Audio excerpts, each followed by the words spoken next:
Well, howdy there, Internet people. It's Belle again. So today, we're going to talk about Iran's response options. After Trump plunged the U.S. into the fray, the region and the world waits for signals from Iran about how intensive their response will be.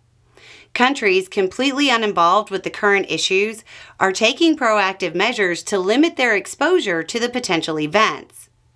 As an example, Italy has put out a statement saying they weren't involved, and they are moving their personnel away from U.S. installations so they don't become unintentionally dragged in. Trump said the sites struck were, quote, obliterated. That remains to be seen. A lot of analysts are saying he's wrong. The administration and the Pentagon are now using the word damaged instead of destroyed. It's also important to remember that Iran had ample warning to remove key components. Even as the Pentagon walks back the president's statements, Trump is hanging up a mission accomplished banner and saying he took the bomb away from Iran. But as the dust settles and some countries move out of the line of fire, the question has become, what will Iran do? Those who believed Iran would immediately back down were surprised to see them launch another barrage against Israel, just hours after the U.S. strike. Iranian parliament has backed closing the Strait of Hormuz, which is a key oil transit route. It's worth noting that while U.S. media is playing this up and oil prices are going up, Iran's parliament doesn't actually have the authority to make the order. As we've said before, Iran's government is really three governments in a trench coat. The decision to close the strait would come from Iran's military officials.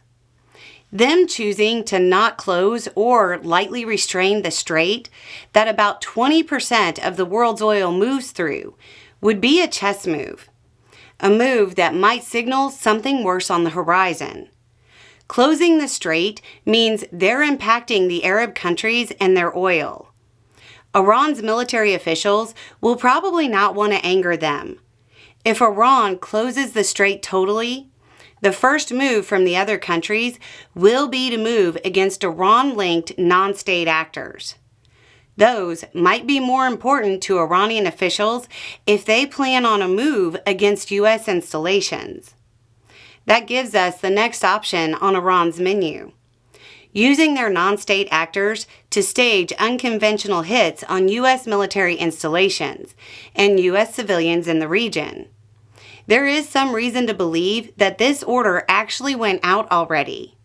It's also worth noting that Iran could simply remove the hands-off policy that it instituted concerning the U.S., and the non-state actors might decide to take matters into their own hands.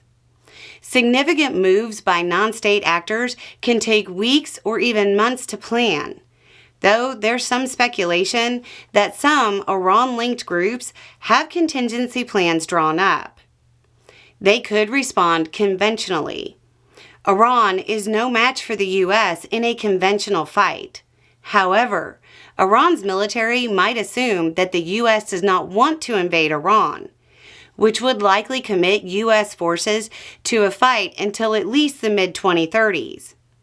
If they're operating under that assumption, they might use conventional means to strike at U.S. installations, like they did last time Trump struck at them and they injured more than 100. Even if there are periods of relative calm in the coming weeks, this isn't over. There is a high likelihood of extended tensions and other incidents. Our best case scenario is that we can somehow avoid this spiraling into a full-on regional conflict. Anyway, it's just a thought. Y'all have a good day.